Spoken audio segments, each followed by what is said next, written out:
On behalf of the Saskatchewan Retro Game Con, we are proud to present the 8-Bit Minute, where we interview a vendor, a sponsor, or a special guest in a fast, pixel-packed spotlight. Time to power up and press start.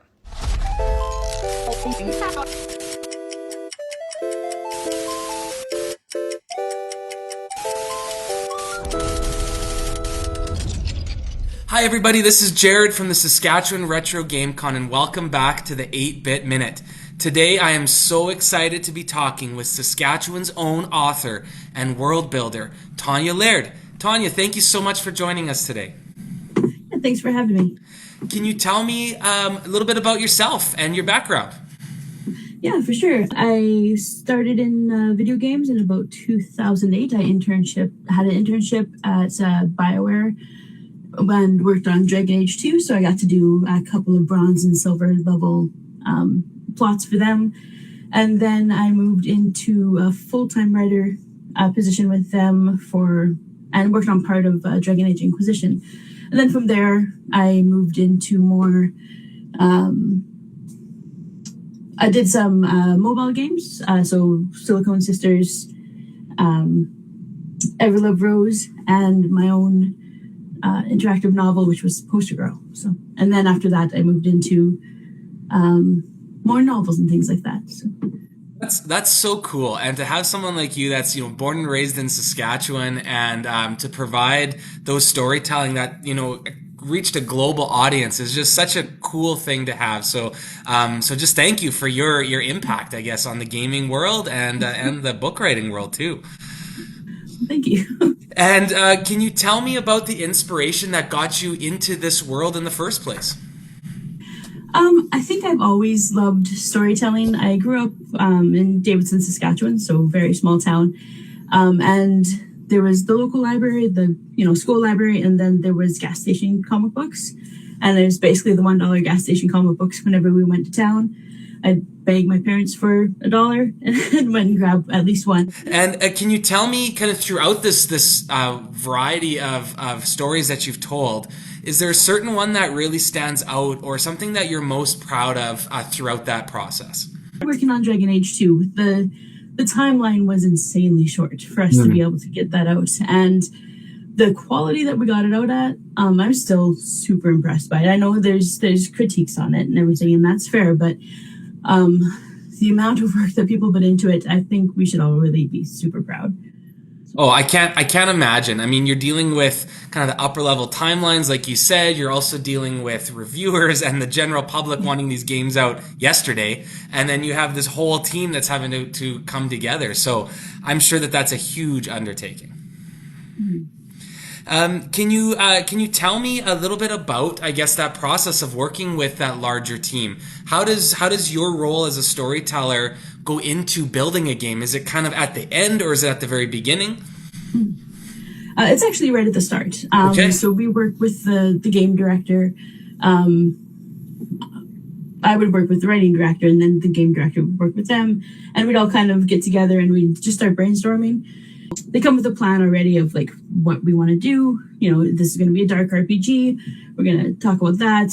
And then, we start building out from there. The reiterations of the plan are astronomical. Like the amount of work that gets into just planning and how much is thrown away is huge.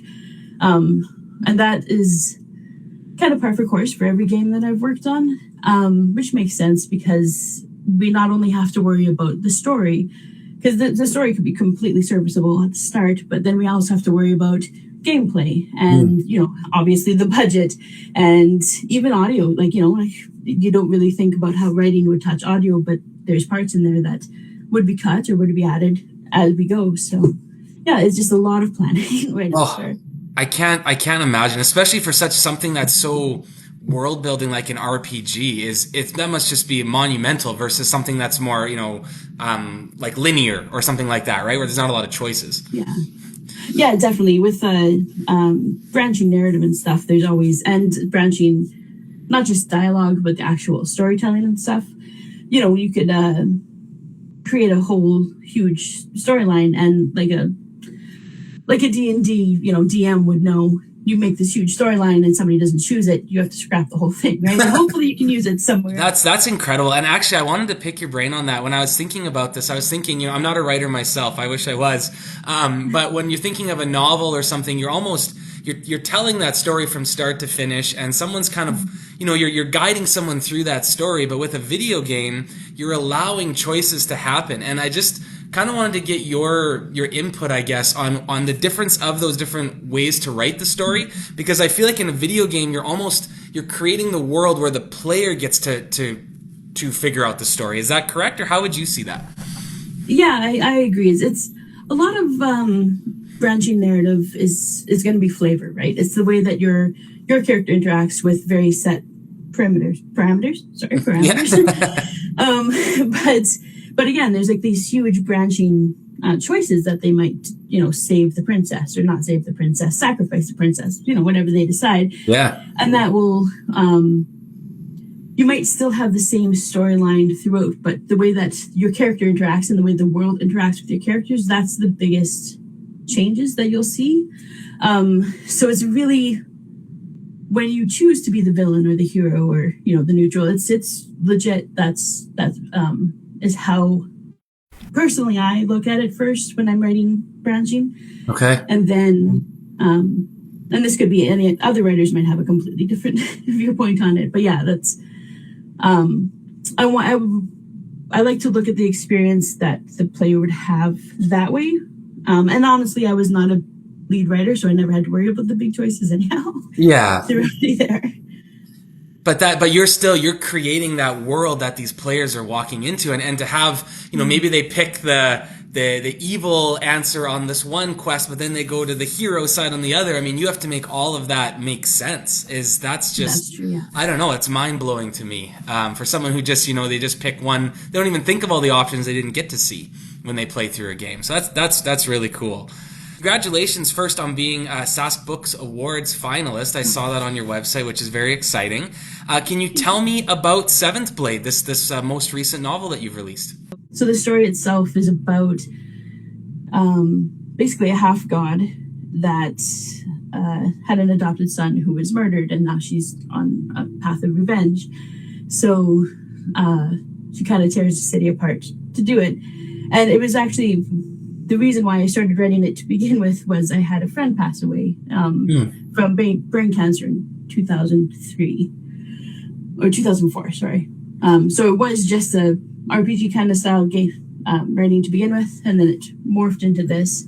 Wow. And it was me just kind of processing the grief, because when I was young, I was angry when she passed away. Like, I couldn't understand it. She was young, and then as I grew older and the story kind of changed and matured, I started seeing it from her parents' point of view. And I was angry for them because she was like 20, she was 21, 22 when she passed. Yeah. So it was me working through a lot of the grief. And I just kind of personified it and then stabbed it a lot. So it helped me at least. Yeah, wow. Well, that's quite the story. And yeah, I mean, pulling from your own experiences like that really gives your stories depth, I'm sure. And on that note, is there, when you're talking either at your time at BioWare or writing your own stories, is there certain aspects of either just the culture in Saskatchewan or your background that you have brought into those stories that people may not know when they're playing a Dragon Age game?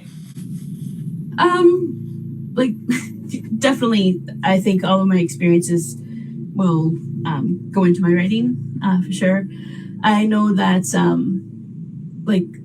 the character Colin in Dragon Age, that he's in 1, 2, and 3. I gave him a last name of one of my neighbors when I grew up, the farm kind of thing. Wow. Rutherford. Yeah. Stuff like that. Just you just kind of hide little things in there that, although you can't truly take ownership of writing for somebody else. Yeah. You still make it your own by adding these little tiny Easter eggs in that are just for you. Even nobody else would know that the Rutherfords were, my neighbors back home. So Well, now they do. That's amazing. yeah, That's a great story. Thanks for sharing that. And I mean, I'm sure there's those Easter eggs all throughout that no one would know, but that's what we hope with our convention, that we can get those stories in these games and have people understand them. So to have a Saskatchewan tie like that is very cool. So shout out to the Rutherfords. And so with us being a retro game con, I wanted to get some of your background in gaming history. So what is your gaming history? Did you grow up playing games, or what are some of your favorite memories with games? I remember 1988 was my mom got us a Nintendo and NES, the Nintendo Nice. Entertainment System, the first one. So Mario and Duck Hunt were all the rage for at least 6 or 7 months, and then my sisters got kind of bored of it, and then I just kind of stuck with it. So I actually only had an NES for years. I didn't get a new system until I think I was about 17, and then that was the PlayStation. So and Final Fantasy. So I actually Nice. kind of stopped playing games for maybe 10 years. I would just play it once in a while for fun, but yeah, I really got into Final Fantasy VII, and then RPGs kind of just took off from there. And some friends of mine bought me Metal Gear Solid, and then got really into that as well. I'm a huge fan of Final Fantasy as well. Is there any kind of greatest games of all time for you, or some games that really shaped your career choices, I guess? It sounds weird, and I know I was working on Dragon Age concurrently when this was getting worked on, but Mass Effect 2 is still one of my favorite Nice. games of all time. Yeah. The storytelling in it blew me away. Yeah, I still, it's one of those games that I still will go back to and play when I'm kind of just like, you know what, I'm completely lost in what to do creatively, or I just need to relax. This is my comfort game. So Yeah, and the Mass Effect trilogy is my favorite of all time as well. And yeah, it's yeah, I mean, I think it was the first time that I could see that a story, it was almost like the different almost like a trilogy of books, right? Like your decisions are going to impact, and to be able to do that in a video game blew my mind at the time. So yeah, that's so cool that's your that's one of your favorite games of all time. And so as a writer, we've asked this question to a few different people, but in a winner-take-all battle, if you had Sonic, Mario, or Crash Bandicoot, in your opinion, who would come out as the victor? Okay, is Mario getting any power-ups? See, these questions weren't asked by the others, so you already have a leg up. Let's say they have access to everything that they can have. Mario would win, hands down. Yeah. If he has access to all of his power-ups, I think he's totally fine. If he has none, I would say Sonic. Okay. Because he just has natural abilities that he can access all the time. And honestly, I don't know Crash Bandicoot as well as I should. So I would just give Sonic the win. Yeah. No, that's awesome. That's a great detailed answer. So thank you. And thank you for letting us hear about your gaming history. And I just wanted to briefly mention too that you are coming to Moose Jaw this July for the Festival of Words. That's correct? Yes, yeah, I'll have a couple of workshops and some readings and stuff, so it'll be really fun. That's amazing. So yeah, the festival, for those that aren't from Moose Jaw, Festival of Words is this yearly festival, and we'll put the information on the screen as well. But I highly recommend you coming for the whole thing. But yes, Tonia is going to be hosting some events, having some Q&A, I believe, and some panels speaking on world building. It's going to be an incredible weekend. So thank you for coming to Moose Jaw for that, Tonia. It's an exciting thing for us to have here. Yeah, I'm really excited to be there.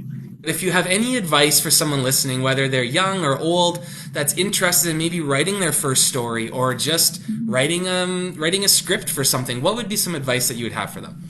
To get started, I think you should just read other people's scripts if you want to get into video games or movies, things like that. There's a ton online that you can actually get into. Like just moviescripts.com might be one of them. But yeah, if you just read scripts, you can actually learn a lot of how things are set up. I don't think you need anything fancy like, dedicated tool sets or anything like that yet. If you really want to get into it, you just tell stories, I guess is the biggest thing.